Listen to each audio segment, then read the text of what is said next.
묵상의 시간 첫 번째 시간입니다. 혹시 지금 큐티를 하고 계시는 분 한번 손 들어보세요.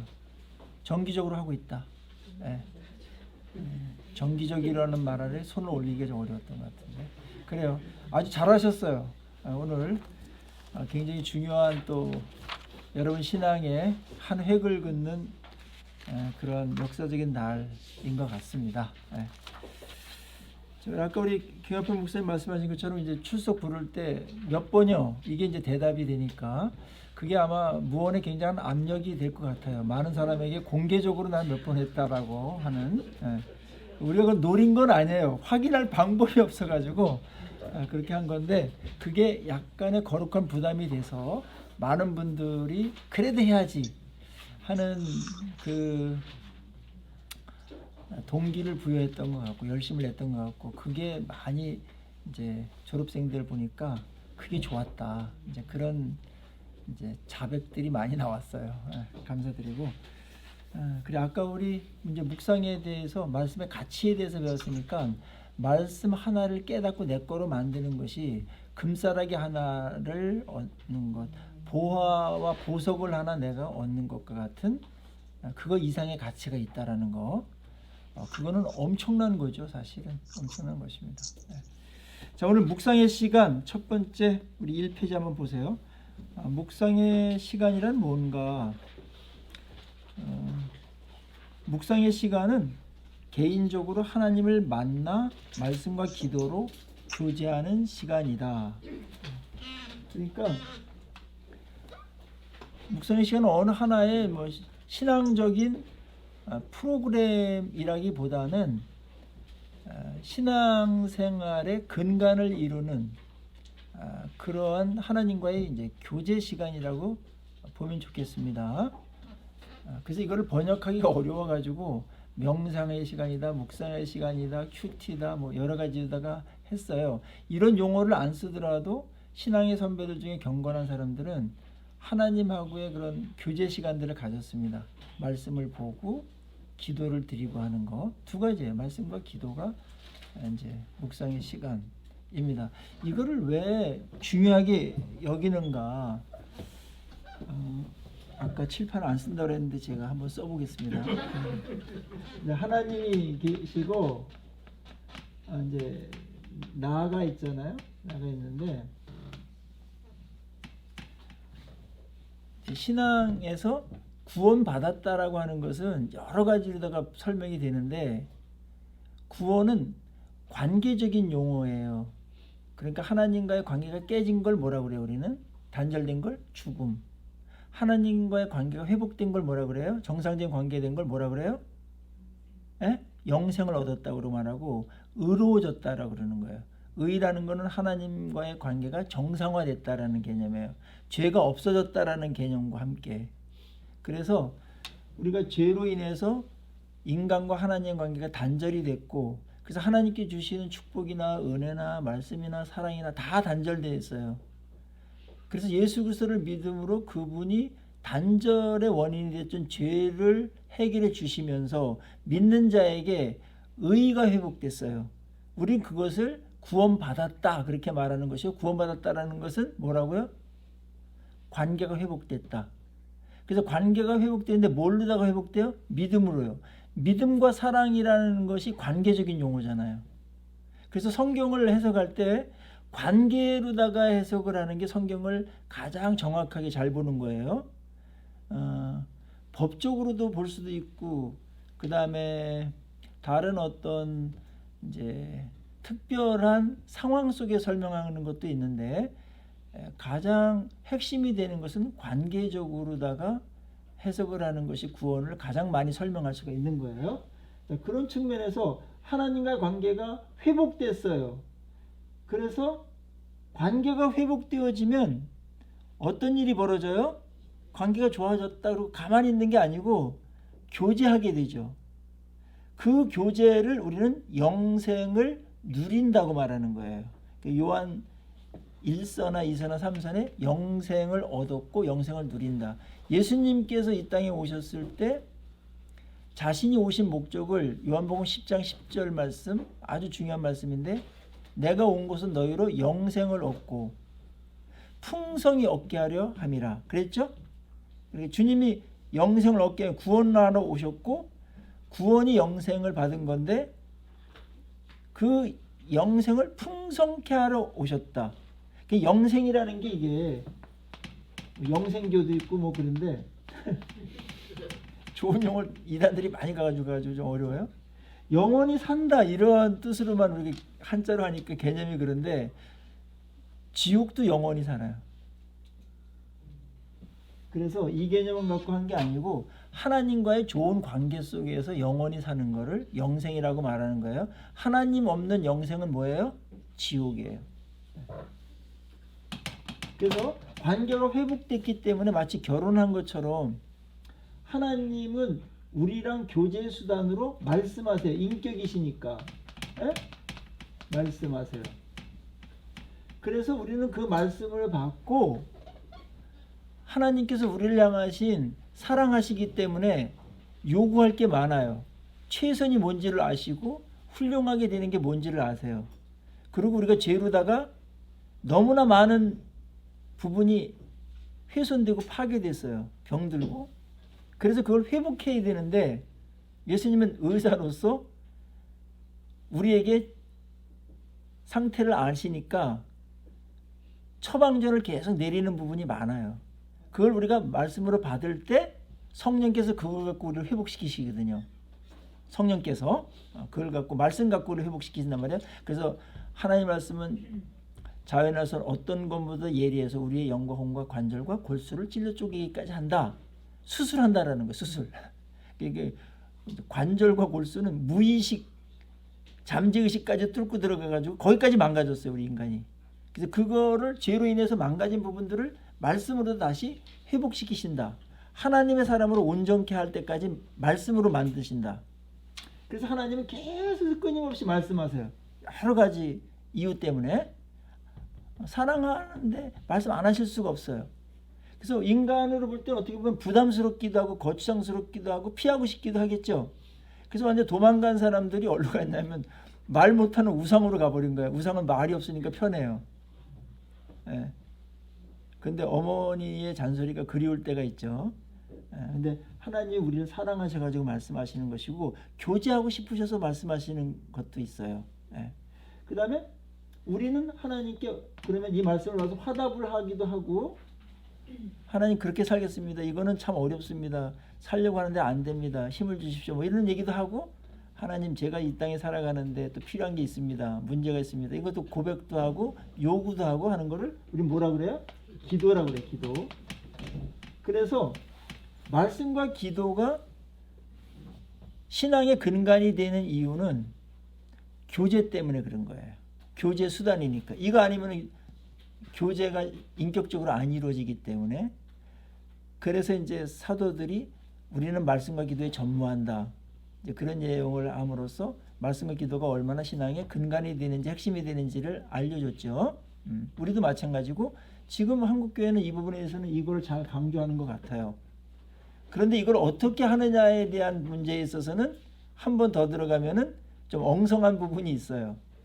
그래서 큐티 시간은 하나님 앞에 나왔으니까 말씀을 우리가 받고 그 다음에 묵상을 하면서 받는 거거든요. 성령께서 깨닫게 해주시고 진리 가운데 인도해 주시잖아요.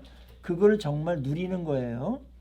그리고 그 말씀을 받아서 하나님께 또 화답도 하고 그 다음에 여러분들이 하나님께 드릴 말씀도 많지요.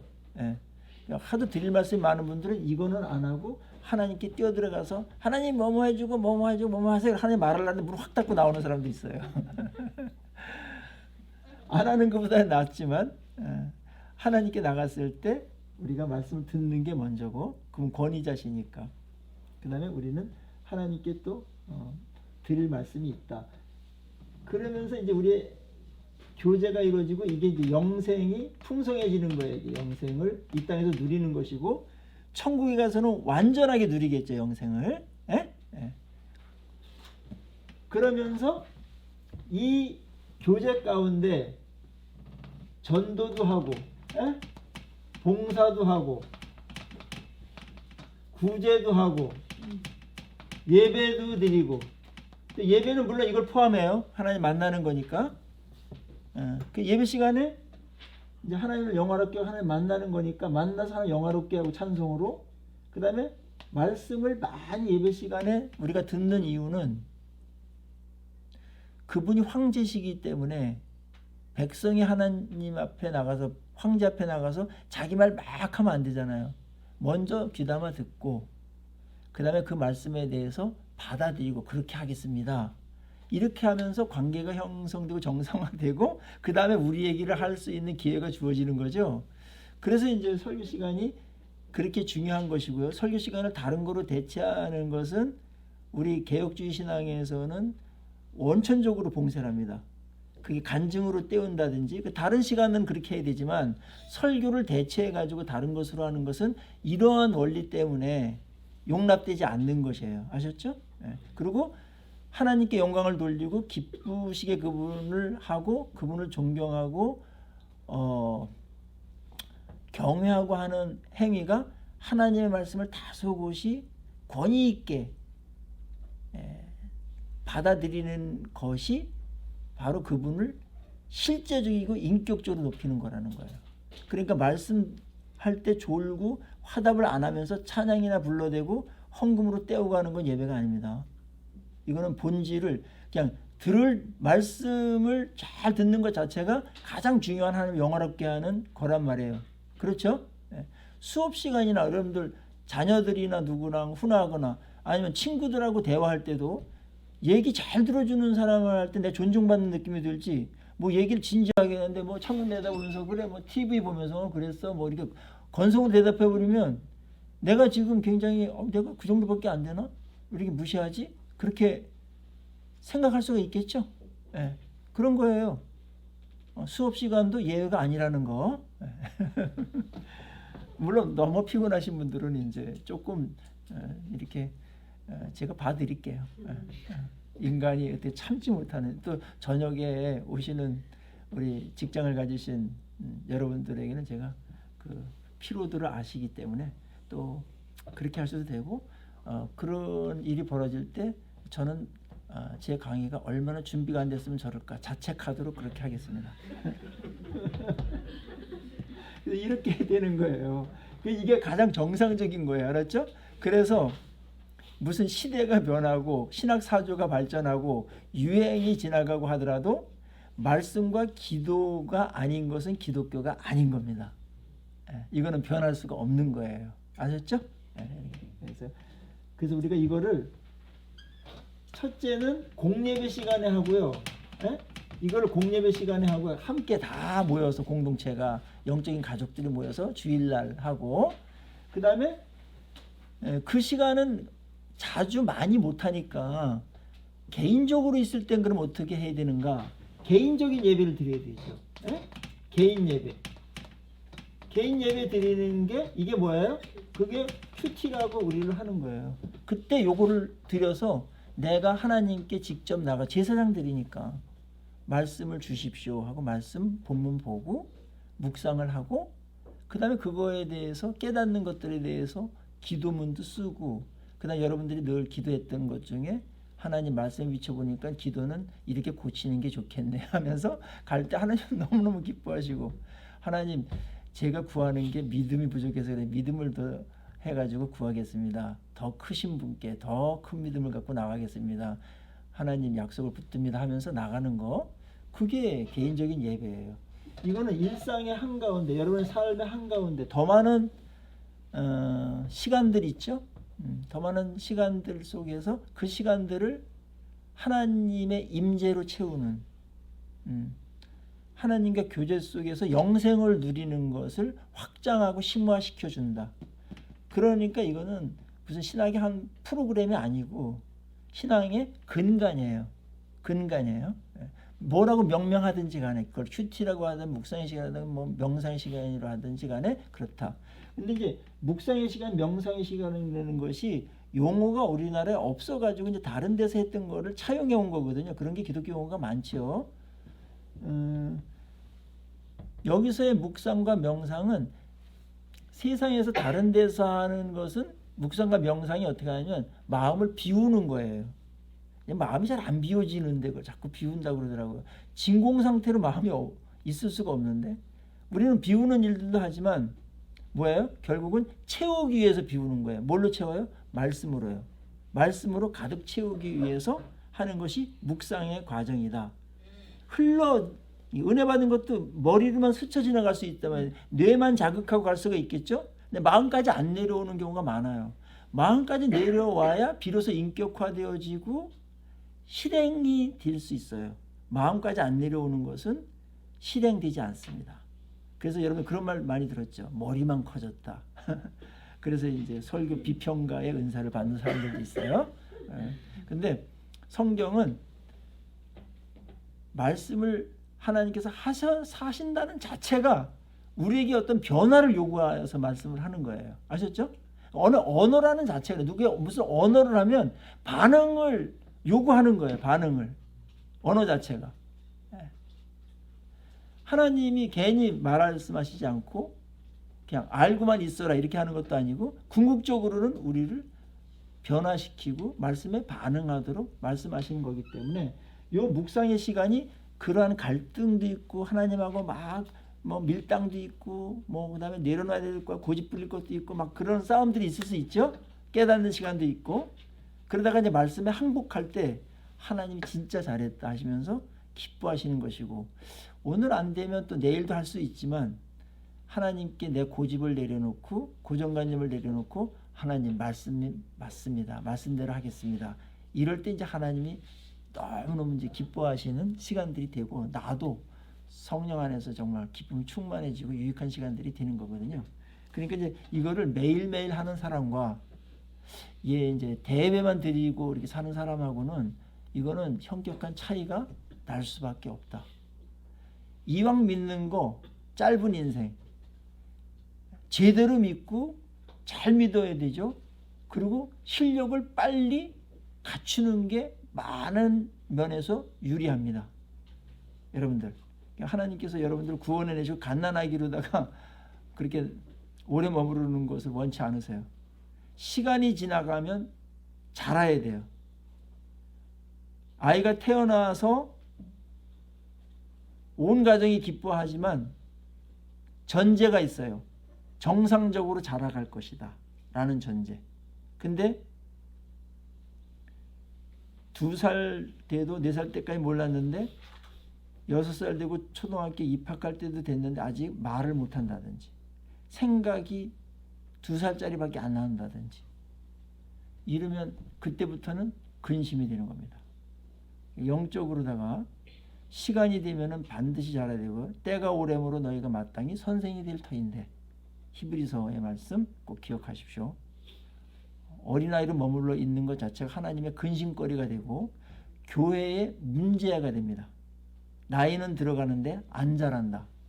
그때 그 사람이 할 수 있는 것은 자기를 지키기 위해서 할 수 있는 것은 나이로 누른다든지 권위주의로 간다든지 엉뚱한 것 갖고서 이제 자기를 증명해 내려고 하는 그런 이상한 일들이 벌어질 수가 있다. 정상적으로 잘할 때 잘해줘야 됩니다. 잘한다는 자체가 주변 사람들에게 엄청난 영적인 파장을 일으켜요. 건강한 생명력을 준다고요. 자라가는 자체가. 그리고 나도 만족할 수 있고 그 다음에 나랑 가까이 하는 사람이 내가 성장한 것만큼 엄청난 복을 누리게 되거든요. 그것이 이제 교회에서 예배를 통해서도 하고 그 다음에 일상 속에서도 계속 지속되어야 된다. 이것이 두 날개라고 볼 수 있습니다. 공동체와 개인. 그것은 서로 결합되어 있으면서 또 분명히 해야 될 영적 성숙을 위해서 해야 될 일들이 있다.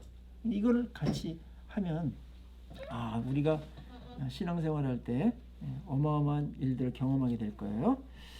자, 그게 이제 1페이지에 나와 있는 일이고 1페이지의 말씀의 묵상이라는 것은 그 맨 밑에 줄 그 문단 한번 보세요. 유진 피터슨은 이렇게 말했어요. 묵상은 독서 행위에서 기억력이 계속해서 활동하게 하는 훈련이다. 그러니까 안 잊어버리는 거예요. 또 심화시키는 것이고 묵상은 텍스트에 나오는 말을, 본문에 나오는 말을 바라보는 것을 넘어 텍스트의 세계로 들어간다. 말씀 속으로 들어가는 거. 그게 묵상이라고 말했어요. 저는 이것과 아울러서 묵상을 이렇게 정의했어요. 본문 속으로, 묵상은 본문 속으로 들어가 본문을 경험하는 것이다. 그리고 본문에 참여하는 것이다. 본문의 힘이 얼마나 센지 거기에 머물러 있기만 해도 내가 변해요. 본문에 참여하게 되고 그럴 때 우리가 말씀을 경험하게 되면서 이런 거구나 하면서 말씀이 가만 안 있거든요. 나를 가만두지 않는단 말이에요. 말씀 살아있기 때문에 거기까지 가는 겁니다. 어떤 때는 말씀에 압도될 때도 있고요. 어떤 때는 말씀이 날카롭게 자객이 찌르는 칼처럼 날라와서 나를 찌를 수도 있고, 전곡을 겹겹이 쌓여있는 위선과 가면과 연기를 말입니다. 그때 으악 하지만 피를 흘리면서 시원하죠. 누구도 그렇게 찔러주지 않았거든요. 말씀만이. 그때 내가 고쳐지는 거거든요. 하나님 그렇네요. 겹겹이 쌓여 있으면서 숨기고 아닌 척하며 살았던 나를 이렇게 여지없이 찔러주셔서 감사합니다 하면서 말씀을 받는 겁니다. 그 순간은 내가 이제 수술대에 올라서 수술을 하고 이제 암덩어리와 같은 것이 제거되는 것이죠. 그것 때문에 내가 풍성하지 못했고 병들었고 온전한 인격으로 대하지 못했고 감정도 뭔가 상처난 것 같고서 그냥 10년 전 것 같고서 아직도 그걸 해결하지 못하고 끙끙댔던 것들이 그때 그 순간을 만나면서 치유 역사가 일어나는 거거든요. 이런 역사가 자주 우리에게 있어야 돼요. 오늘 고칠 곳이 너무나 많거든요. 말씀 묵상을 한마디로 말하면 소화하는 겁니다. 말씀을 소화해서 내 거로 만드는 겁니다. 메디테이션, 약을 복용했을 때 약이 소화되죠. 그래서 핏줄을 타고 환부까지 도달해서 환부에 도달했을 때 그 약발이 그러니까 그 병균들을 하고 싸우죠. 그런 현상이 바로 묵상입니다. 묵상은 소화해내는 거예요. 그러니까 묵상은 말씀을 내가 스스로 하는 것도 있고 설교 말씀을 갖고서 은혜 받는 것일 수도 있고 그 다음에 독서를 했는데 깨닫는 거 있잖아요. 그죠? 그럴 때에도 묵상거리가 있어야 묵상을 하면 내 거로 만들어야 돼요. 그게 축적될 때 신앙이 자라는 것이고 그만큼 우리가 온전하게 회복되는 거고 치료되는 거예요. 이 작업이 안 이루어지면은 그냥 이렇게 밋밋하게 너무나 시간만 많이 가면서 아주 느리게 자라가요. 그래서 지금 이거 뭐게요? 이게? 이게 뭐게요? 손이죠. 근데 손 중에서 가장 이제 힘을 쓰는 게 엄지손가락이거든요. 이제 이따가 이제 만약에 이렇게 새끼손가락만 하나가 있으면은 이게 힘을 못 써요, 이게. 그 다음에 요거 이렇게 해도 힘을 못 써요. 엄지가 없으면. 근데 새끼손가락에도 엄지가 딱 잡으면 힘이 딱 잡혀요, 엄지가.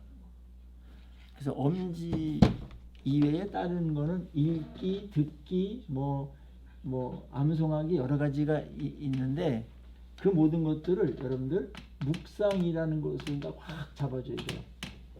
그럼 잡혀요. 그래서 모든 것은 묵상을 통과해야 내게 된다. 내 거로 만드는 과정, 소화하는 과정. 나머지는 대부분 다 셉니다. 만약에 묵상을 안 하면.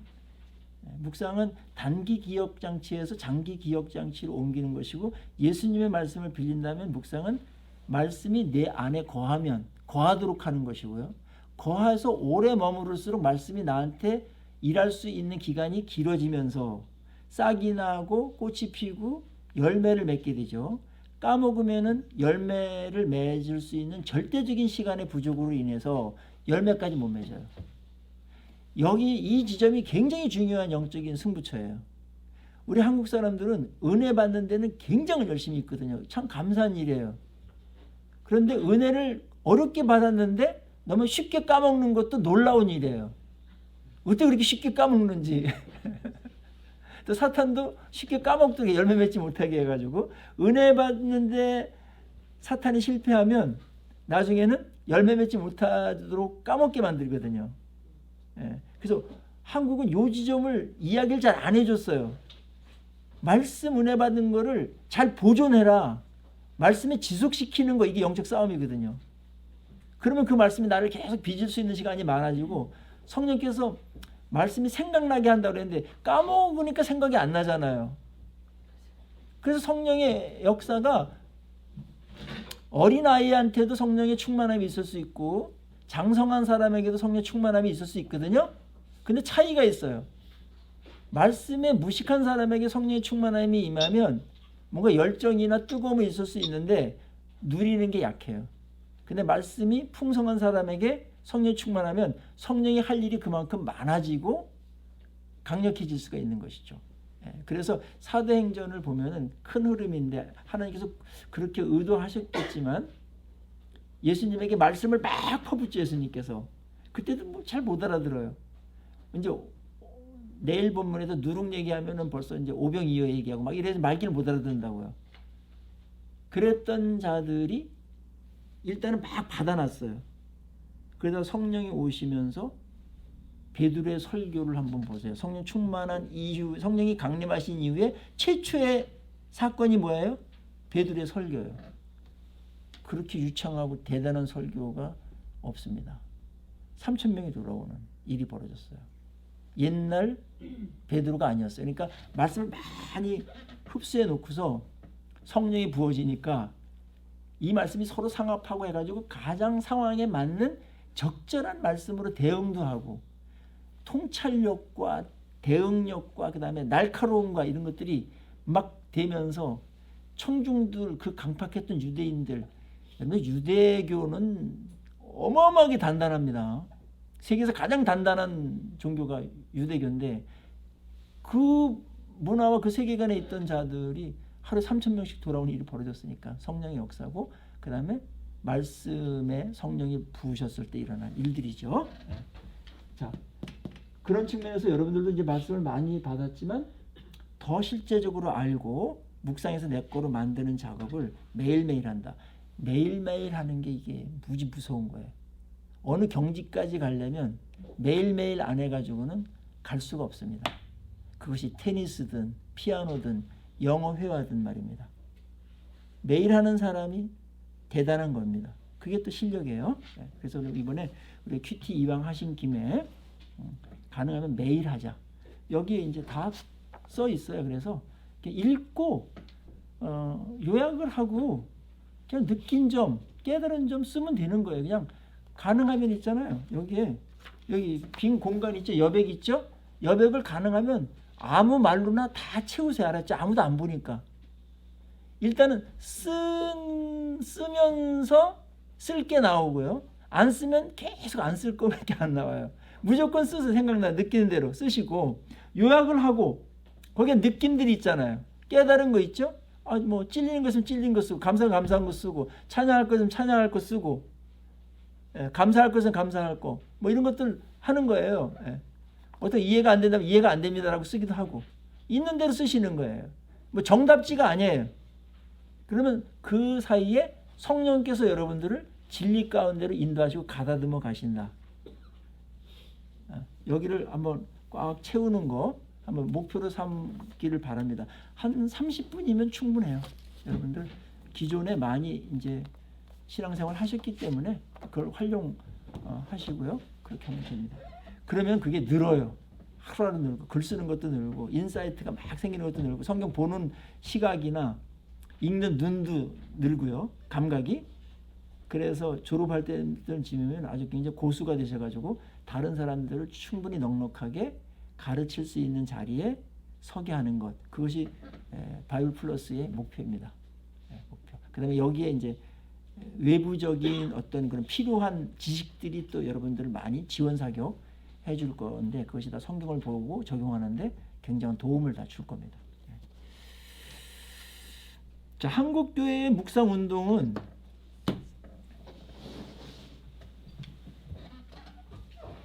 일찍 시작하지 못했어요. 80년대에 비로소 이 묵상 운동이 일어나기 시작했습니다.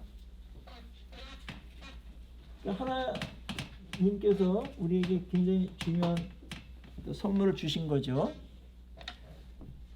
40년 전에는 설교 자체가 어떤 투였냐면은 예화 간증 중심의 설교였어요. 왜냐면 다 어리니까 말귀를 못 알아들어.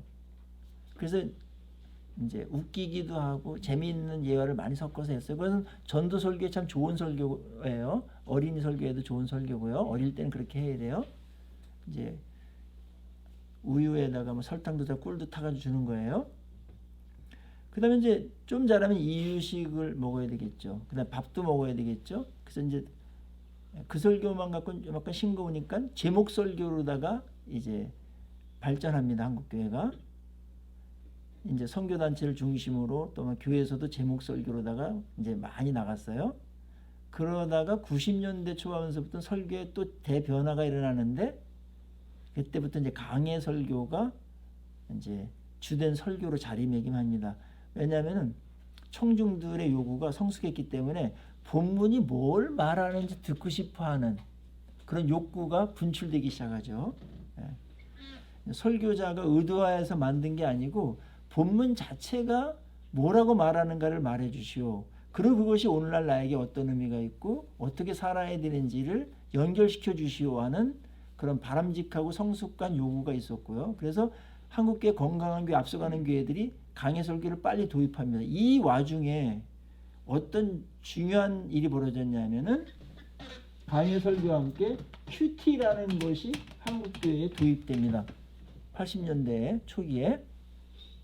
저도 이제 이때부터 시작을 했는데 참 하나님께서 이걸 만나게 해준 건 너무나 저에게 큰 축복이고 선물이었어요. 큐티와 설교가 있는데 말씀을 공급받는 두 가지가 있어요. 우리에게. 설교는 장점이 뭐냐면 우리가 준비 안 했는데 굉장히 양질의 깊고도 풍성한 말씀을 쉽게 얻을 수 있다라는 거예요. 그런데 단점은 쉽게 잊어버린다는 거예요. 근데 큐티는 뭐냐면 요거는 다른 사람이 해주는 거예요. 타인이 나한테 해주는 것이고 이거는 자신이 묵상해서 어렵사리 깨닫는 거예요. 얻는 거예요. 알았죠? 이거는 광부가 광산에 들어가서 캐낸 것을 다 가다듬어 가지고 목걸이와 팔찌나 이걸 걸어주는 것까지 해요. 설교는 쉬워요. 가만히 있으면 돼요. 그냥 듣기만 합니다. 이거는 내가 광산에 들어가 가지고 캐내 가지고 그거를 가다듬고 세공하고 해서 만들어야 돼. 그런 어려움과 번거로움이 있어요. 그래서 이거는 쉽지 않은 작업이에요. 근데 장점은 뭐냐면 오래 간다는 거예요. 하나를 엉성한 것 같은데 별거 아니고 하나를 깨달는데 평생 마음판에 새겨져요. 그래서 열매 맺는데 아주 좋아요. 이거는. 예? 좀 빈약하더라도 그 장점이 있어요. 그리고 이제 오래 가면서 깊이 있는 것까지도 점점 더 깨달아가고 그거를 우리가 캐내서 내 거로 만드는 일이 벌어진다. 이 두 가지가 같이 가야 돼요. 이게. 예. 그래야 말씀을 풍성히 먹을 수 있어요. 말씀이 음식으로 비유하잖아요. 그랬을 때 설교 우리 몇 번 들어요? 몇 번 듣죠? 우리가 일주일에 설교를? 예? 한 몇 번 들어요? 한 두세 번? 두세 번 듣죠? 한 번 듣는 분도 있죠? 한 번 듣는 분들 한 번 또 결석하면 아무것도 안 듣고 14일 동안 이제 쫄쫄이 굶는 사람들도 있죠. 그렇게 하는 거와 이 설교를 풍성하게 먹고 그 다음에 매일매일 내가 만들어서 먹는다. 그거랑 비교하면 좋겠네요. 누가 빨리 잘하겠습니까? 큐티는 그런 장점이 있어요. 설교는 굉장히 중요한 거예요. 공동체에 있어서 하나님 주시는 말씀의 공급 수단인데 그렇지만 설교 만능주의는 성경이 지지하는 건 아닙니다. 그렇게 주지 않았습니다. 스스로 읽고 먹도록 하는 게 성경을 주신 목적이죠. 그걸 우리가 이제 활용해야 됩니다. 그다음에 한국교회 성도들은 뭐 학식이나 뭐 열정이나 이제는 이거를 충분히 하고도 남는데 아직도 여기에 쉽고 편하니까 여기에 의존해서 있는 분들이 있는데 잘하는데 한계가 있다. 잘하는데 한계가 있다. 어릴 때는 이게 굉장히 요긴하지만 어느 정도 굉장히 성숙하면은 설교만 갖고 만족할 수 없는 상태에 이르러요. 그거는 교만해서 그런 게 아니고 정상적인 겁니다. 성숙했기 때문에. 옛날엔 우유와 이유식으로 만족했는데 이제는 커서 갈비탕도 먹어야 되고 삼계탕도 먹어야 되고, 뭐 감자탕도 먹어야 되고 탕뿐만이 아니라 많은 요리를 만들어 먹어야 되는데 이제 거기에 대한 이제 욕구 불만이 나오게 되는데 그것은 성숙한 증거다. 아셨죠? 그건 교만해서 그런 게 아닙니다. 그게 안 일어나는 게 오히려 이상할 수도 있어요. 지난 2월 28일 날 그 국민일보를 보니까 코로나 시대에 한국 교회에 위기가 있었죠. 왜냐면 이게 단절돼 버렸으니까 확 끊어버린 거야. 한번 하는 게 3년 동안. 그러면서 어떤 일이 벌어졌죠? 우리가 누군가가 우리의 믿음의 실체가 어떤 건가를 개인적으로 교회적으로 확인하는 시간이 돼서 한 번도 끊어본 적이 없으니까 그냥 많은 사람들이 모여서 뭐 아멘하고 하니까 그런 줄 알았는데 확 끊어버리니까 자기 존재가 이제 적나라하게 드러난 거죠. 그래서 많은 교인들이 떨어져 나가고 그랬는데 큰 교회일수록 그게 심했다라는 이제 통계가 나왔고, 그래도 잘 선방하면서 오히려 더 전화위복의 계기로 삼은 교회도 있었다. 어떤 교회였나? 국민일보에서 묵상하는 교회였다 이렇게 나왔어요. 그건 뭐 당연한 것 같아요. 뭐 그게 없더라도 왜냐면 스스로 먹을 수 있으니까. 그리고 가장이 또 엄마가 가정에서 예배를 인도하면서 묵상했던 걸 나누면서 이전에 맛보지 못했던 또 다른 맛의 말씀을 경험하는 기회가 되었다. 스스로 자립할 수 있는, 자족할 수 있는 그런 기회가 되었다. 그런 이야기였습니다. 이제 이 부분이 튼튼해지면 내실 있는 것이 되고요. 이것이 이제 설교와 이제 합해지면서 시너지 효과를 엄청나게 낼 때 진정한 건강하고 파워풀한 그런 온전한 그리스도인들로 이제 성장하게 되는 것이죠. 왜 묵상해야 되는가? 2페이지에 성경의 요구이기 때문에 성경 묵상하라고 그랬잖아요.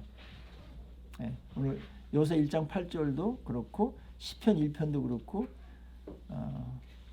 다윗의 그 묵상에 대한 강조는 진짜 엄청난 강조를 했습니다. 그런데 성경이 강조한 것만큼 묵상을 그렇게 많이 강조 못했어요.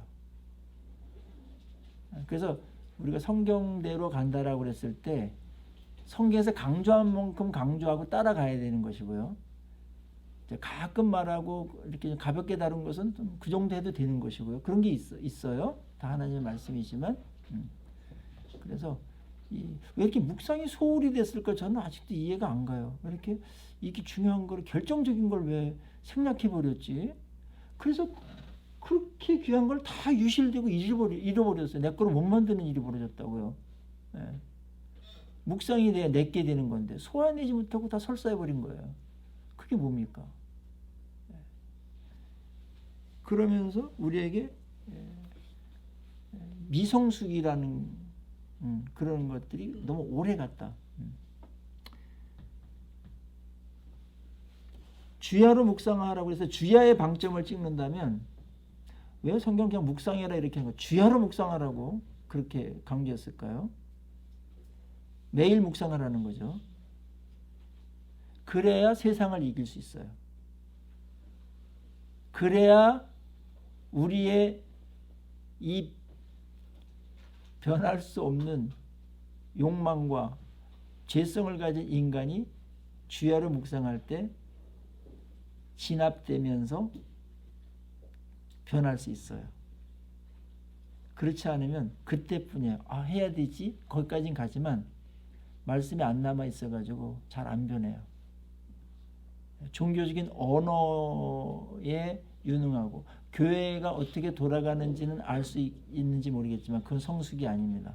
내 본질 자체가, 본성 자체가 변해야 됩니다. 말씀으로 형성되지 않는 것은 성숙이 아닙니다. 여기에 속으면 안 됩니다. 그래서 주야로 묵상이라는 겁니다. 보세요. 우리가 세상 살아가면서 하루를 보세요. 우리가 듣는 많은 소리들이 있죠. 메시지들이 있죠.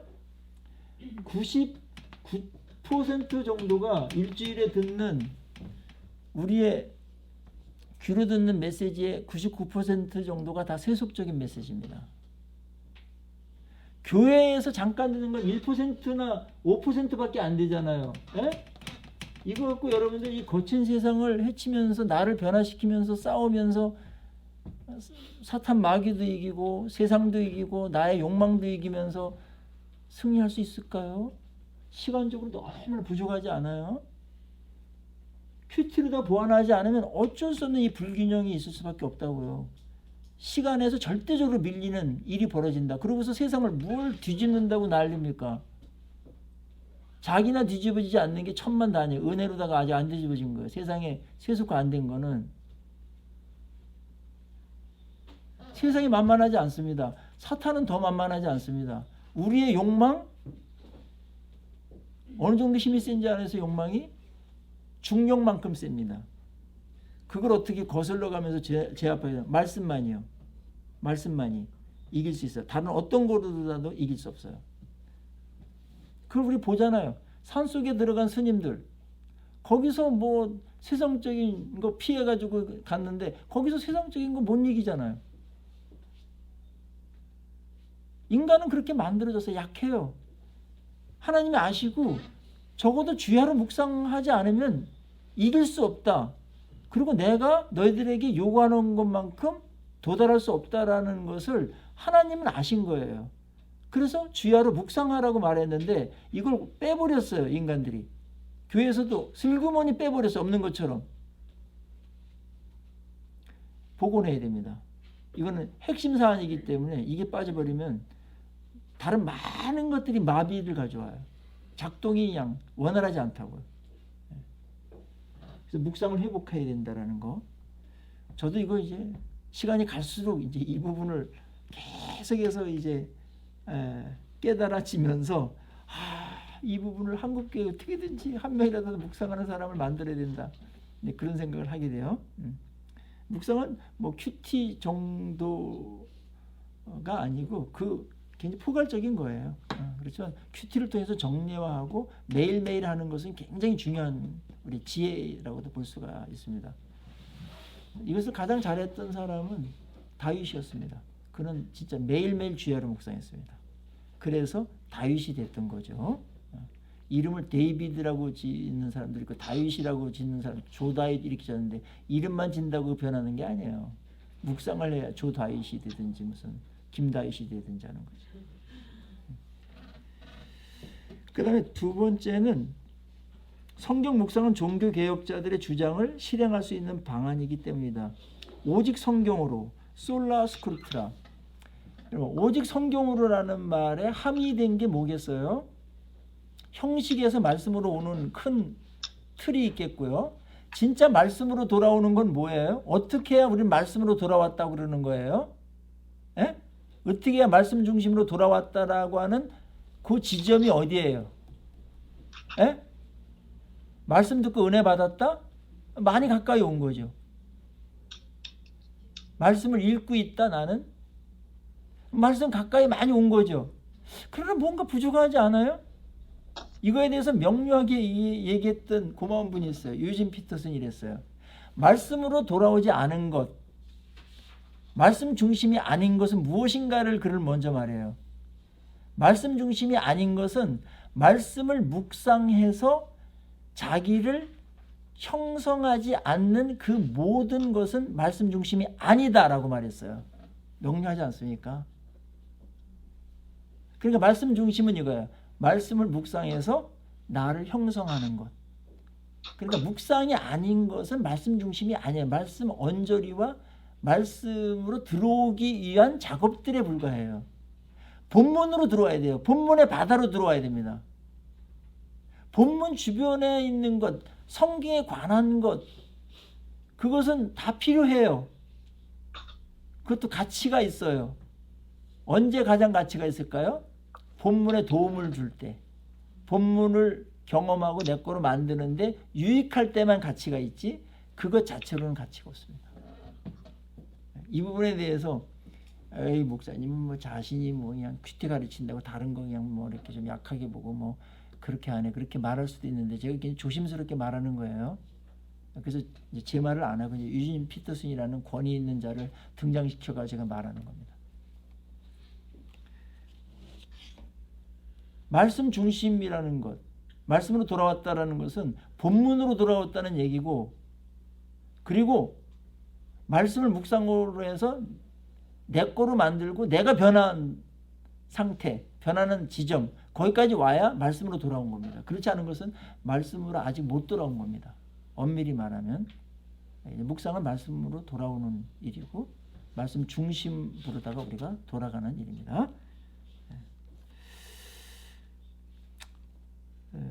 우리가 성숙하는 데 있어서도 묵상은 굉장히 중요한 것임을 이제 한국교회 탐구센터라고 있어요. 여기 이제 한국교회 큐티 운동 다시 보기라는 제가 책을 봤는데 우리 합신의 그 교수였던 이제 송윤기 교수님이 이제 이걸 대표로 맡고 있는 분인데 그분이 이런 글을 썼어요. 거기에 거기 3페이지 중간 부분 보면은 이런 말이 있어요. 목회자의 설교에만 의존하여 신앙생활을 하는 경우 대체로 성숙 속도가 매우 느리고 그 후에도 개인적 주체성이 확립될 정도까지 자라지 않는다. 그러나 큐티를 지속해서 한 그리스도인들은 다르다. 물론 짧은 기간의 차이가 나타난다는 말은 아니다. 그러나 최소 5, 6년의 시간을 상정한다면 큐티를 한 그리스도인과 그렇지 않은 그리스도인 사이에는 분명코 개인적 주체성이 상당히 차이가 날 것이다. 정상적으로 큐티를 한 이들은 확실히 신앙적 분별력, 판단력과 가치관의 발휘와 행동 방침의 결정 및 시행력이 그렇지 않은 이들보다 월등할 것이다. 이제 결론적으로 그렇게 말했습니다. 뭐 그거는 뭐 매일 하는 사람과 그렇지 않은 사람과의 차이점만 보더라도 알 수가 있는 것이죠. 묵상할 때로 열매를 맺을 수 있다라는 거예요. 좋은 땅에 있다는 것은 착하고 좋은 마음으로 말씀을 듣고 뭐라고요? 지키어. 이 지키어 리테인이라는 말은 빠져나가지 못하도록 딱 붙드는 걸 말하는 거예요. 그럴 때 열매를 맺는다 이 말이에요. 말씀을 들어서 열매를 맺어야 돼요. 말씀으로 만들어져야 돼요. 뭔가 인격이든지 삶이든지 내게 만들어지는 게 말씀을 열매 맺는 건데 그거는 말씀이 내 마음의 인격에 붙들려졌을 때 그때 30배, 60배, 100배 열매를 맺는다고 누가는 기록했습니다. 누가가 밭에 비유해서 굉장히 저는 이 리테인이라는 말을 제가 다시 한번 보면서 아 그렇다. 그리고 제 경험도 맞아요. 예수님의 지지도 맞아요. 말씀이 내 안에 거하면 네가 열매를 맺는다 이렇게 말씀하셨거든요.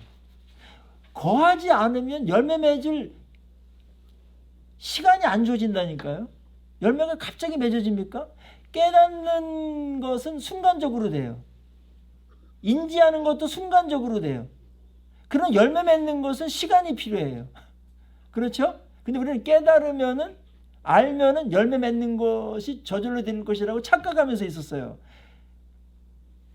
그렇지 않지 않습니까? 경험적으로 보나 원리적으로 보나 그렇지 않지 않습니까? 네. 묵상해야 됩니다. 그래서 내 거를 계속 만들고 말씀이 나를 계속 지배하고 말씀에 내가 계속 거할 때 그 말씀을 갖고 성령께서 내 마음에 창조적인 일을 하신단 말이에요. 말씀 갖고 오늘날도 이건 얼마나 아름다운 일인지 그것이 얼마나 큰지 30배, 60배, 100배의 열매를 맺게 된다. 이 말입니다.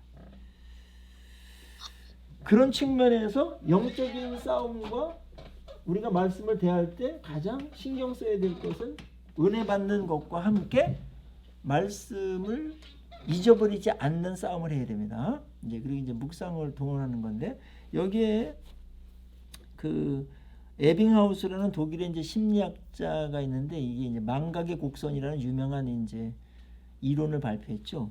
거기 보면 이래요. 학습 후 10분 뒤부터 망각이 시작된대요. 그래서 1시간 후는 50%가 망각된답니다. 예. 아마 이따 나갈 때 한번 물어보면 50%도 못 나올 거예요. 아마 인간이 그렇게 돼 있어요. 1시간 후 50%, 하루 지나면 어떻게 되는가? 70% 잊어버린다. 바보이기 때문이 아니고 정상인들이 다 그렇다. 일주일 후 어떻게 되는가? 80% 망각된다는 거예요. 예. 아주 재미있게 듣거나 그런 건 오래 가는 게 있죠. 근데 일반적으로 다 그렇게 되고요. 그럼 이거 어떻게 돼요? 이게 우리 현실이니까, 우리의 지능이고 한계니까 어떻게 돼요? 다시 한번 되새김질 해야 되죠. 그래서 단기 기억 장치에서 장기 기억 장치로 이동시켜야 돼요, 말씀을. 그래야 오래 머무릅니다. 한 번 더 말을 하거나 은혜 받은 걸 말을 하거나 내 말로다가 글을 쓰거나 이러면은 몇 배의 기억력이 증가됩니다.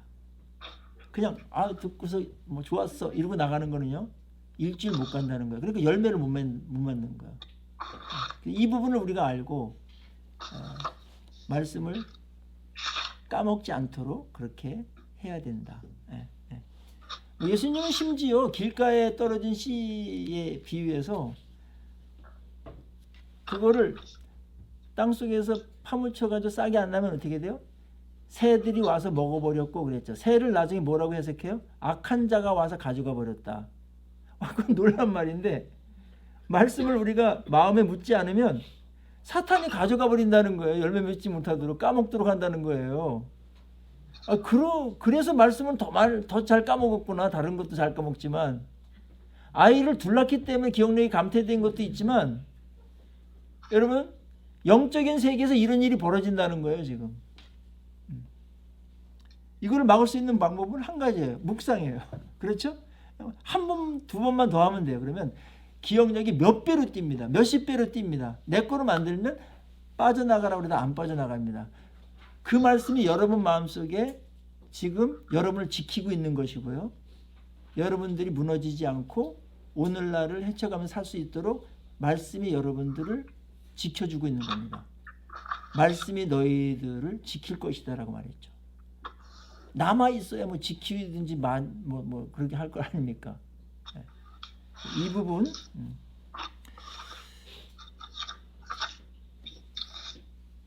자, 묵상의 시간은 최적화된 경건 훈련의 시간이다. 그리고 묵상의 시간은 신앙의 본질을 추구하는 시간이다. 아까 이 부분에서 아까 말했어요. 기도와 말씀, 하나님과 사귐, 영생에 대한 문제, 그 다음에 개인과 공동체의 균형을 잡아준다. 설교와 예배, 그리고 개인적인 경건의 시간, 이것이 개인과 공동체의 균형을 맞아줘요. 우리의 신앙은 원심력이 있고 구심력이 있거든요.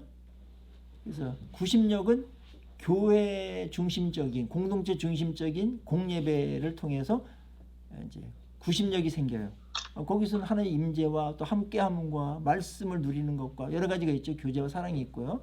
그 다음에 그거는 하나가 있는데 그것만 갖고는 안 되고 우리가 또 흩어지잖아요. 개인적으로 각자 처소에 가서 생활하고 그렇게 살아요.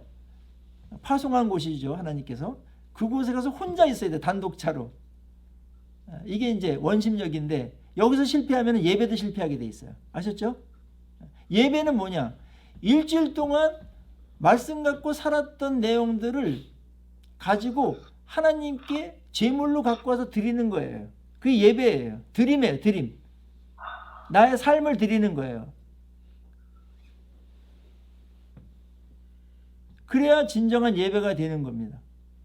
살아있는 예배가. 그리고 우리는 또 왜 모이는가? 흩어지기 위해서요. 각자의 가정으로, 직장으로, 삶의 한가운데로 흩어지기 위해서 우리는 모이는 겁니다. 이제 이 원활한 순환이 일어나야 건강한 이제 리듬을 갖고 있는 건데요. 그게 이제 이게 이제 교회와 개인이라는 이제 순환을 서로 이렇게 해주면서 이 개인의 삶이 살아나면 예배도 살아나게 되고 예배가 살아나면 개인의 삶을 살아가게 된다. 이겁니다. 아셨죠? 그것이 이제 큐티가 이 부분을 많이 보완해 줄 겁니다. 자, 오늘 첫 강의는 여기까지 하고요. 다음 시간 강의는 묵상의 시간이 주는 유익, 이것부터 한 10분 정도 쉰 다음에 그렇게 시작하도록 하겠습니다.